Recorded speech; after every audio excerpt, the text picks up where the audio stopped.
Hey guys, I just want to do another little video here and continue to talk about narcissism and dismantling narcissism, and being a narcissistic detective, So being a detective, is hard sometimes, and sometimes you're just asking, trying to find answers to something, all right? You're trying to find answers, and a lot of the times they end up being why, or wanting to know why somebody did something to somebody else, or what happened, and then you keep asking why and why and why keeps coming up. That a lot of times when you start asking why, you have to realize that people are having psychological problems, and it just ends up leading to a psychological problem being revealed, that people were going through.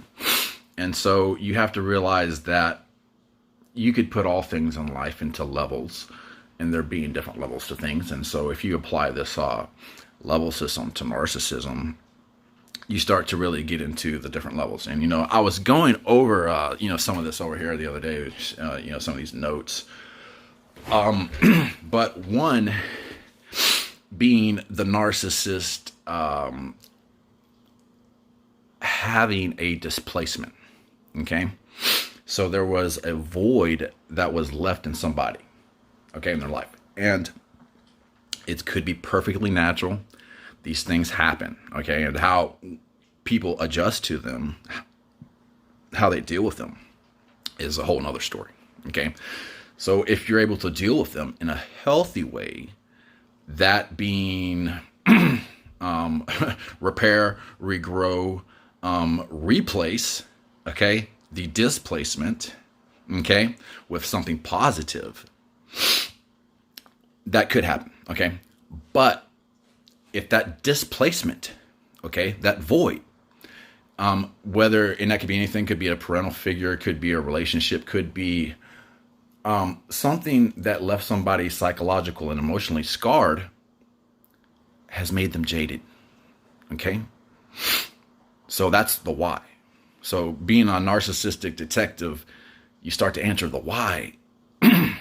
And more times than not, it started with this person seeking attention, okay? So having a displacement, that's something that wasn't there, and yet wanting to fill that with attention, that they would go to extreme measures sometimes, and at all costs sometimes, to get that attention, okay? And they want credit for this attention, okay? And so being a narcissistic detective, you start to see little things that people, they might admit to, they might leave little clues of things that they did to answer these questions why, just so that their name could come up.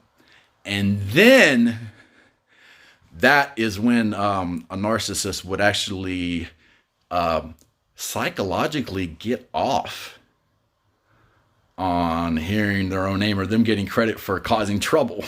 And that's all they did, was want to get a little bit of attention in the first place. But that spans, and that being one, well, really the displacement is one, because that happened first. But one, being seeking attention, okay? Two, being that causing some type of jealousy, okay? So how many times do you know that people have been jealous in your lifetime of you? How many times do you know people that had more than you, people that were better off financially than you, people that had some type of family structure that was stronger than yours, people that were associated with other groups more than you were, but yet they're still jealous of you, okay? How many times does that happen? It's like every time, right? Well, and for whatever reason, these people have psychological problems, okay? So they have psychological problems, and it's, you can only start to decipher it and be a a detective, okay, a psychological detective, you keep asking why, why, how, why, and it keeps coming back to why. But 9 times out of 10, it ends up leading to this person seeking some type of attention, okay, which is ultimately narcissism, because they wanted to get that for themselves, okay, and that's it. Modern day, they might call that clout chasing, okay. So if you have anybody that says somebody was clout chasing, that means that they're trying to get attention for something that really wasn't valid. They're making themselves a public spectacle. Might be saying your name or something. Might be saying somebody else's name. Might be trying to name drop. But and that could get out of control, and does. So the next level is envy. So how does jealousy turn into envy? Okay, somebody who could be envious, and that being on different levels too, being envy of good things, and it could be positive, but more times out of not, it ends up spinning into a negative, okay? Because the next one is greed, okay? That being like level 4, where somebody is, they've already felt these emotions, seeking attention, jealous. Now they're envious, and now that's turning into greed, where greedy people want to take things from others. Okay, and that might be this void that is in them being filled with your energy. That might be that void that's empty inside them being filled with your hard work. That could be that void because they don't have nothing going on.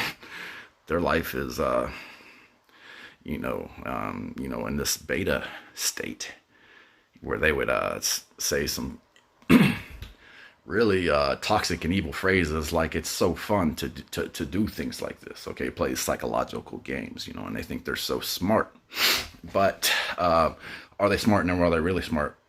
Because they will really leave a trail leading back to them. Okay, so when you're being a narcissistic detective, you start to find out somebody has psychological problems, and they went through these stages of attention, jealousy, envy, greed, and it comes into step 5 of that crossing the line, and that going over the tipping point where it affects you, and that being affecting somebody else. And at that point, a trespass is committed, and they start to trespass against you. Okay, so that trespass, on an easy level, it could be a 6, and that being a lie. Okay, and the thing about it is that they will be underneath this premise of law. Because who are you going to call the police on? And you're going to call the police and go, yeah, well, somebody's clout chasing. Somebody's trying to get attention. What are the police going to do? All right, you're going to call the police and go, hey, yeah, well, so-and-so was jealous, and they're getting really jealous, and there's some jealousy tendencies and some funny stuff going on. They're playing these games, and, you could do that. And actually making a note of the behavior, and if that was actually documented, might be right. But at that time, they're not going to do anything because there hasn't been a trespass committed, okay, a crime committed, and that could later on get to detrimental levels of 9 and 10, where that's your life. Okay, but who are you going to call the police for about these people, right?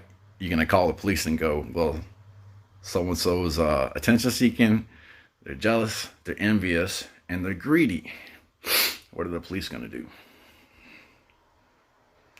They're going to send all units and come on down? Nope, probably not. doesn't even really sound like it's an emergency yet, does it? Well, if you could start to document, this behavior, because they're going to leave a trail back to them, a breadcrumb trail back to them, because of that narcissistic tendency. They're going to want attention. They're going to want to take that credit, and it could just be for sabotaging and messing your stuff up. Okay, so recognizing this is a whole nother story, and you're going to have to recognize this and go, man, I'm going to have to run or get away from anybody who starts to show this. And when that's a family member, an associate, a friend, somebody who you're counting on in life, you're doing business with in life, you're expecting to be on a human moral code of conduct that would show some basic human decency. And more times than not, they end up crossing the line. So people cross the line. All right. And that being 10-5, where you got to, you're either going to have to go into self-defense mode or run. Okay. Fight or flight. You know what I'm saying? So, because there's nobody really to police narcissism. And that being the underlying problem in the whole universe is narcissism. Okay. And I'm going to wrap this one up, though. I'm going to do another one here in a second. So yeah, being a narcissistic detective, going through the levels, I want to reiterate that a little bit. One, being that there's a void in somebody's life. Let's go to saying that's a displacement. Okay, that causes a displacement. Okay, which is a vacuum.